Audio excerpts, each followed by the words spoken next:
Welcome to My Guitar Breakthrough, Yamaha Guitar Group. I'm Scott Marceau, Artist Relations Manager. I'm Dave Miner, Product Marketing Manager here at Yamaha Guitar Group.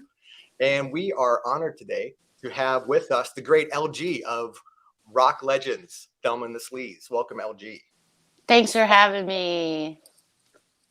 So LG, can you tell us, to get started, about your background and about your journey as a guitar player? Well, I don't have any current warrants, and I've never officially been in a correctional facility. But I grew up in the Midwest, and my grandpa played guitar. He's a bluegrasser, and he gave me my first guitar. And ever since then, I've been obsessed with noodling, not really learning anything or being very disciplined, but just noodling until something cool happens. Okay, so I know that you've got a Revstar, FG Red Label, I think a Pacifica 311 in your collection. Can you tell us about how you met Scott and how you got connected with Yamaha? Well, I NAMM, actually, which is usually pretty useless and kind of intense, but I just went to one NAMM one time, and I met the CEO of Earthquaker Devices, Julie Robbins, and she invited me up to Akron, Ohio to help build pedals in the factory. And I started to take over their Instagram and just kind of made it my own. And then Scott reached out and said, like, hey, I really like you. I like what you do.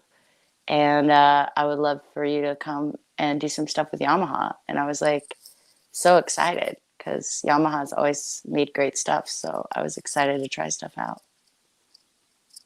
If I could just interject real quick. When I met you the first time, sometimes artists, I didn't even hear a note that you played. There was something about you. I was hanging out with Julie from Earthquaker, like you said, and it was Summer NAMM in Nashville, and everyone was like, LG's coming by, LG's coming by, LG's coming by. And I was like, who's LG? And I met you, and it was like, I just knew you were an entertainer and, had something to offer, and it was great. So I think you're one of the first artists, or maybe the first, and maybe one of the only, where I just met them and just knew there was something special. So that was many years ago. So I'm glad we still have a relationship and are here right now. Yeah, it's been pretty cool. It has been pretty cool. So let's talk about breakthroughs. That's what we're here. This is about, breakthroughs and artists kind of reaching next levels and getting through, obstacles. So, can you think about in your playing what some guitar breakthroughs were for you, or when, you can remember things like, a light switch goes on for you? Well, yeah, I think for me originally, like, I just love to write songs. So, my first guitars were always acoustic.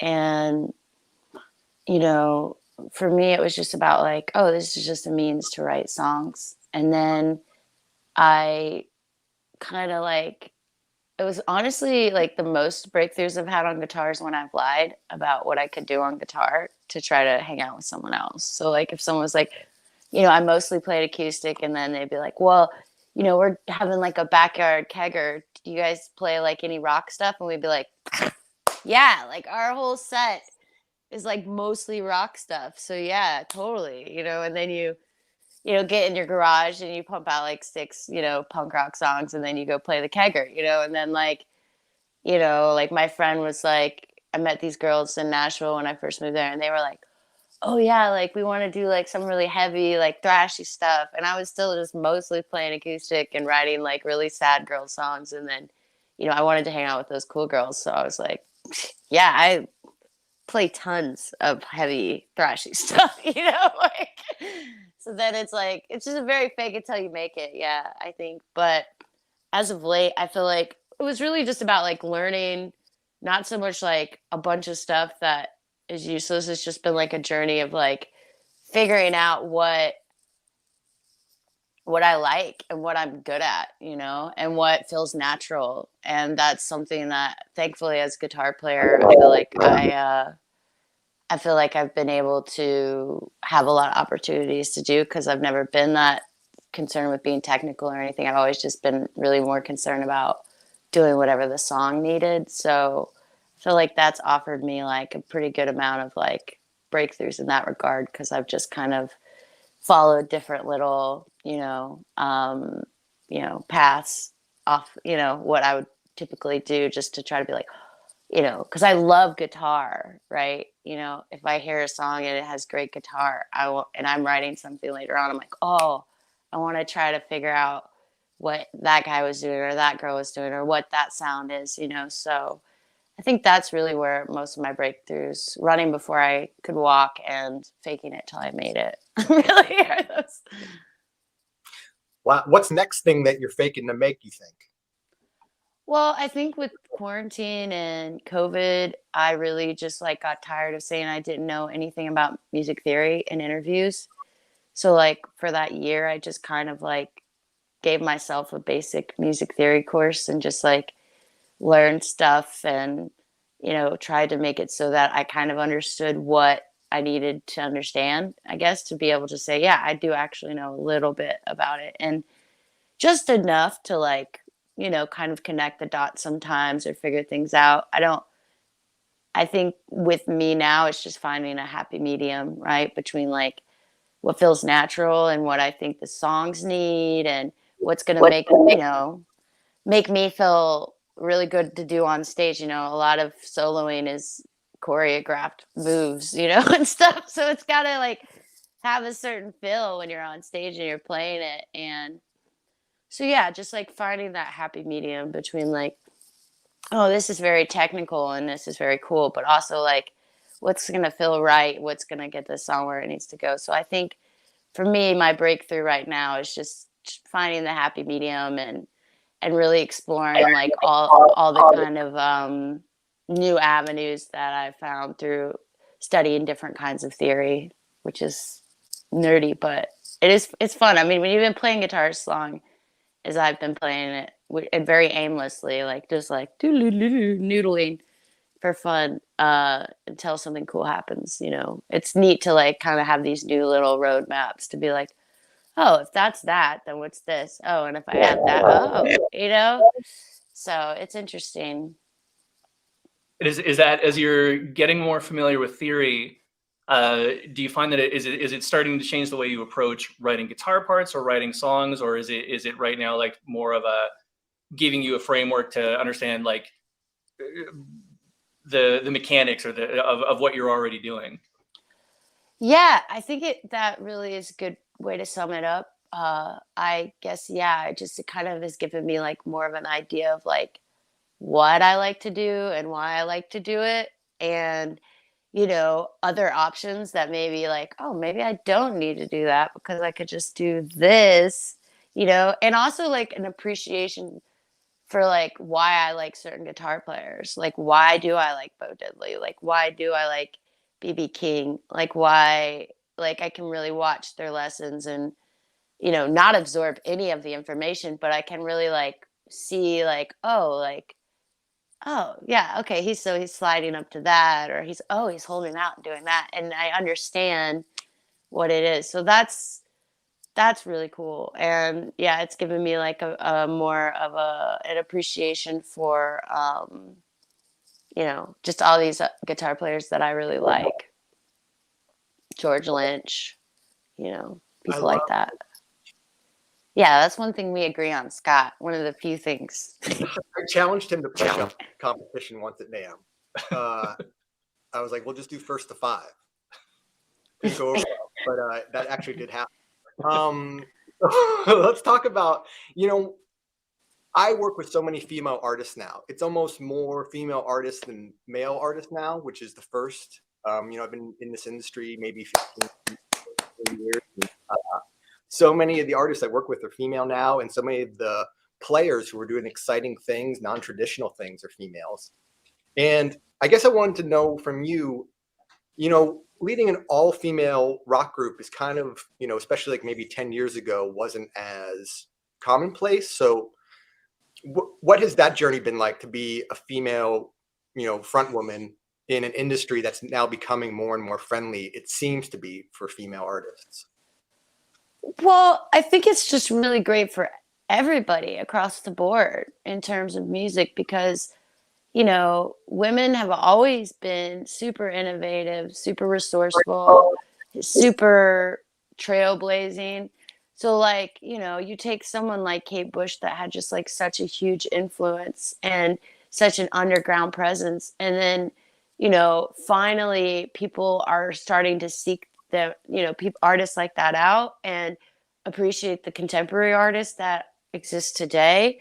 So it's really for everyone's best interest that women get this shine and get this exposure because in a lot of ways, like if you look at who's playing great guitar right now, people like St. Vincent, people like, Soccer Mommy and writing great songs and doing cool stuff. I mean, there's just like so many incredible lady guitar players out here doing shit. So I think it's just in everyone's like best interest. And it's just such a great thing to see because like I said, like I feel like, in terms of where we're going to get that, where you get your inspiration from, where you draw from that well, like you should have as many diverse influences and diverse, you know, things to choose from. So it's like, I'm not going to sit here and, I mean, I am going to sit here and say I'm a great guitar player, but I really hope that just like, when people watch me, they want to go home and grab their guitar. And I think if you do that as a guitar player, like, you know, whatever with the rest of the shit and all the other, hype and crap. But like if you can actually just like turn somebody on and be like, oh, I want to go home and just like go at it with my guitar. Like that's really been the goal, as a guitar player. So, but yeah, being a woman in the industry for the last, 15 years, really, it's like, it's definitely thankfully becoming less of a novelty because it was never a novelty in the first place. It was just about exposure. So I still occasionally have people be like, you guys are like really great girl band. But it's like, no, we're just a really great band. But it's getting better, and I think people are, becoming more aware and trying harder to be more open-minded and diverse and careful. And I just think that's good. There's still plenty of things that you can say, F it to and just go off about. It doesn't have to be about, inclusion and diversity and, you know, um, the patriarchy and all of that. Like you know, it's just good that those things are happening and we can focus on, what should make us all really mad, which is, everything else, without becoming too political. Totally.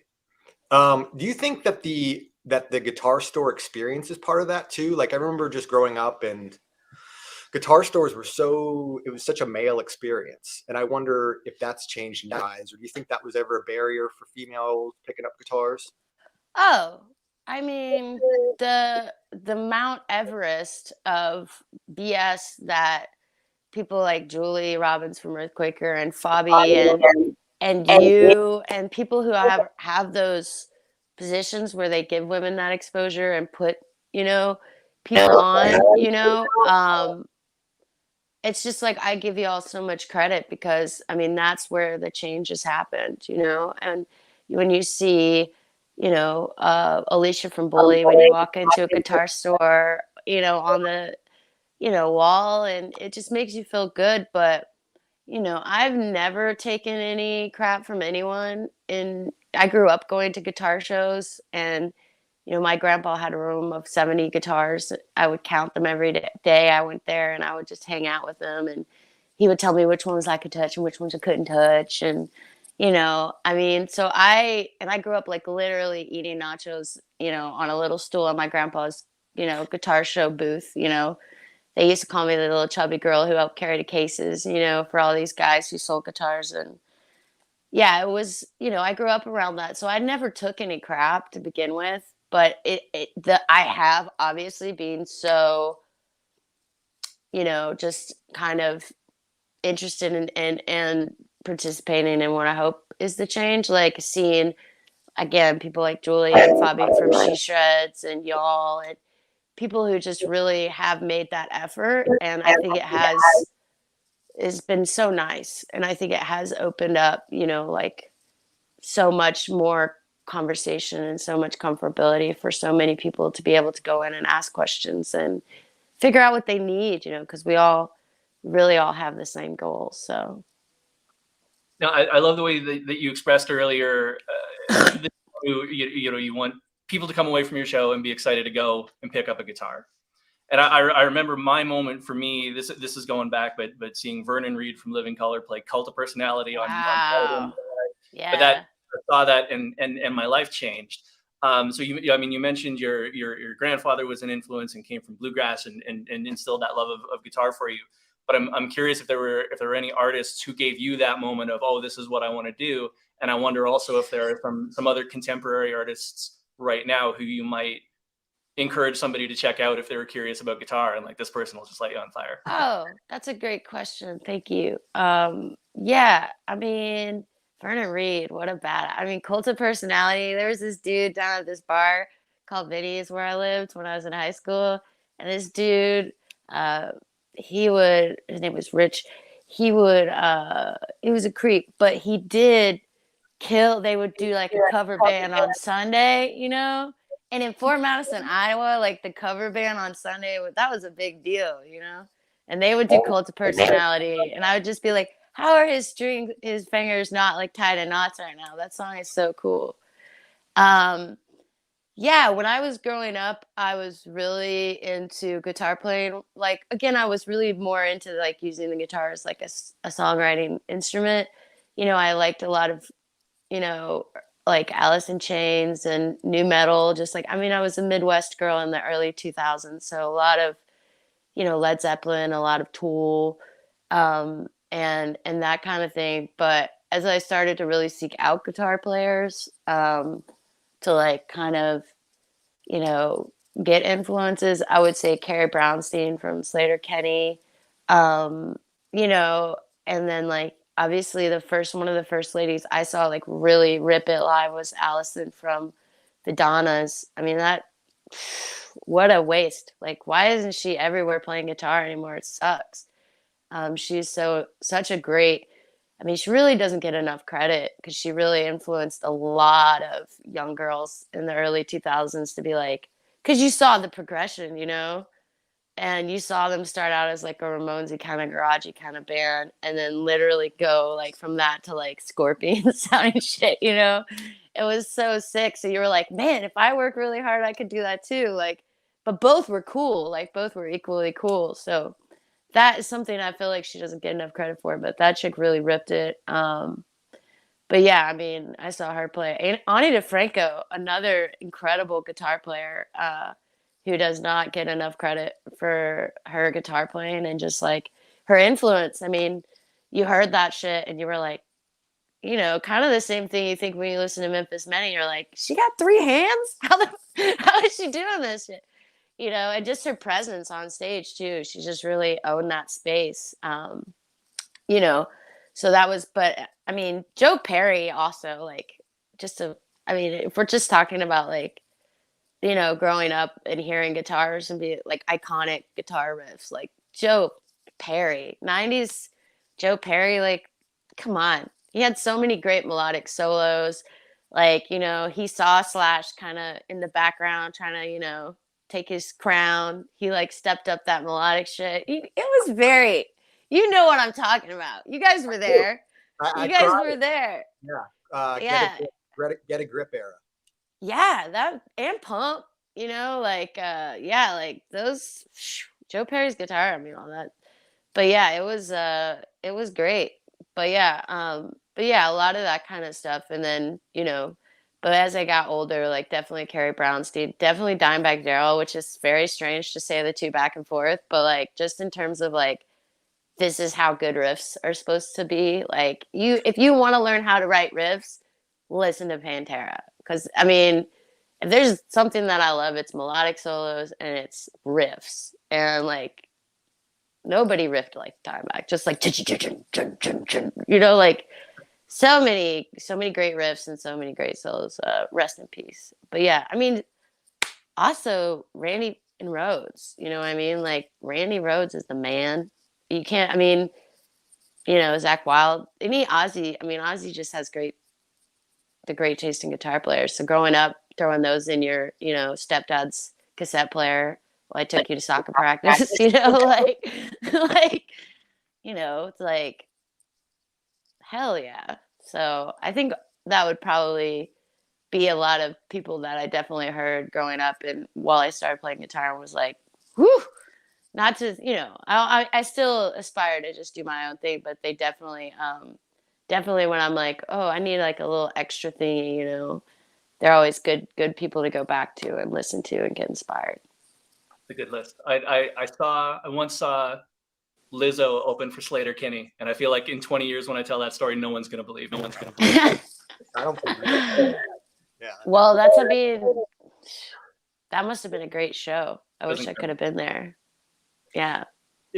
On the topic of breakthroughs, as you know, being in a band, what are some breakthroughs you think that are natural like steps for a band to get to, where you know, like, oh, this is actually happening, or this is snowballing?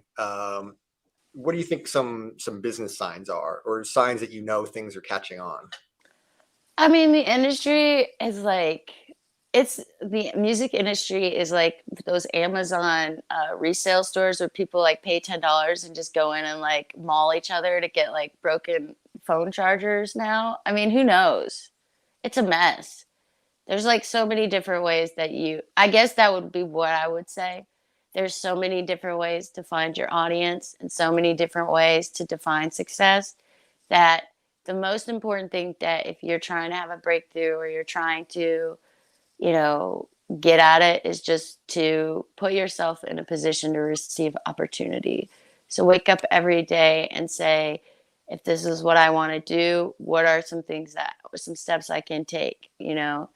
And, you know, I think for me, um, just like having people come up to me in the last couple of years and say I've like inspired them or made them, you know, that had been a really big breakthrough for me, because I definitely was like, is this worth it? Am I doing what I need to be doing with my life, you know? So I think like when you have other artists appreciate you, and you know, that's really a breakthrough. So it's always important to go out and find that audience and go out and find those bands and other artists that you can inspire and slash inspire you. I think that is kind of the most important thing, you know? I mean, Instagram likes are great, Spotify plays are great. Sure, that's all good and jolly, but I still get very excited when someone just pays $15, which to me is still a lot of money. You know, I babysat for like 12 hours when I was, you know, 10 to make $15. So I still think, you know, I waitressed at the country kitchen all night long. And if I walked out with $13, I was like, man, I am rich. I'm buying the Paps tonight, girls, you know? So for me, it's just someone paying $15 to come into my show and watch me play my songs, because I don't even play any covers because I'm so bad at covering other people's songs. Like that's a huge deal. So you gotta like, you know, that's a breakthrough. So I would say those are my two breakthroughs as of late that have kept me going, and maybe that, you know, people should try to shoot for, is trying to inspire other people and build a community of artists and fans that appreciate what you do. And also like just, you know, buy your shit. I mean, anytime someone's like, I want to wear a Thelma and The Sleaze shirt and it makes me feel cool, I'm like, that's awesome, you know? So those are probably the two things I would say to shoot for. So I've got one more question about kind of breakthroughs from a playing perspective. You mentioned like you've been learning more music theory and whatnot, but also like that you approach guitar as a songwriting instrument first and foremost. So I'm curious, like how do you have like a practice regime? Do you practice every day? Are you trying to learn techniques, or are you still primarily when you pick up a guitar, is it like, I'm going to figure out a song on this? No, I first and foremost, I wake up, I have my coffee, I take care of my dogs, I put on a super hot outfits that no one's going to see because I never leave my house. And I go in my music room and I play Ventures covers because I'm so bad at learning any technique or any other people's songs that like just the act of playing Ventures covers, like number one, just keeps me, not thinking about myself and all this stupid shit. Like just it's a good practice routine. So I probably play like 10 Venture songs. And then if I'm in the mood to write, I'll go through my voice memos and I'll find something that, ooh, that's a little tasty bit right there. I like that. What's that?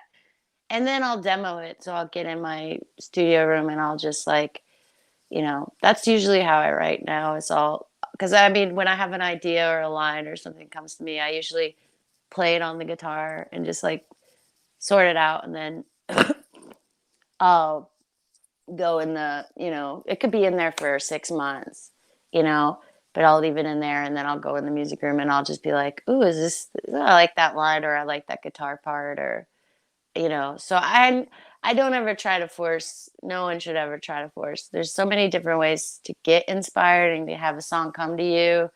Sometimes it happens when you're driving. Sometimes it happens, when you're just noodling, but yeah, I would say like it's not something I ever try to like just go in and do. It's just it wouldn't happen that way.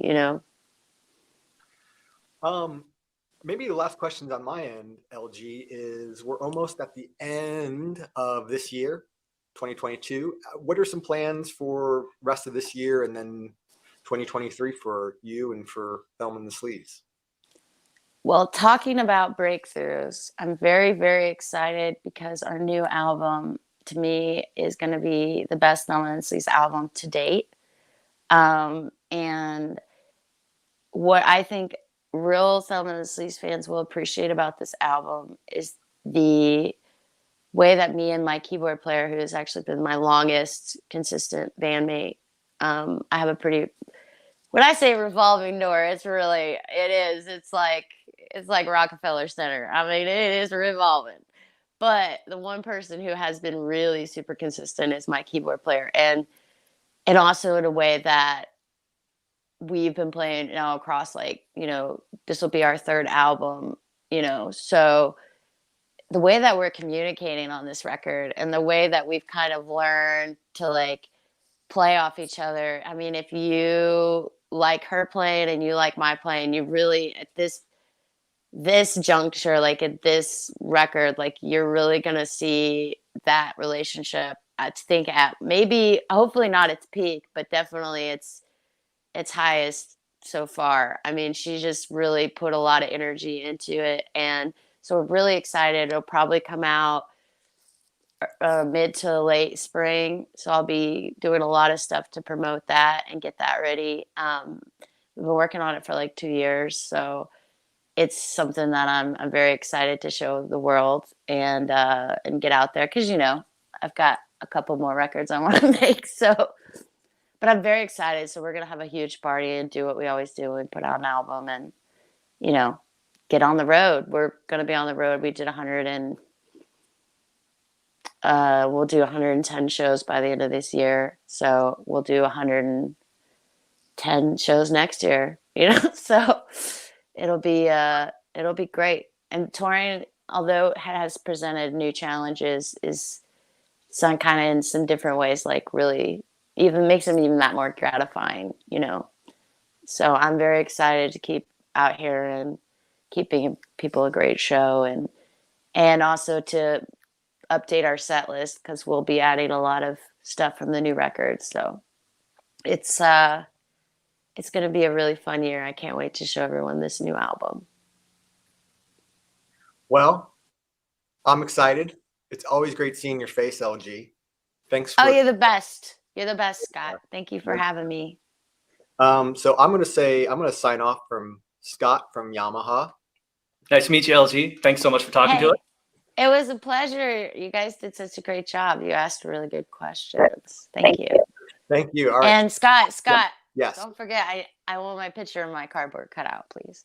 Oh yeah, this is a note to anyone watching. Somewhere in Japan, there's a cardboard cutout in a music store of LG for this Red Star campaign we did together. That was maybe our first official project we did together. We did a photo shoot. I mean, Red Star. So somewhere in Japan, but in a guitar store, there is a cutout, a life-size cutout of LG. yes. You can that and mail it back to Yamaha.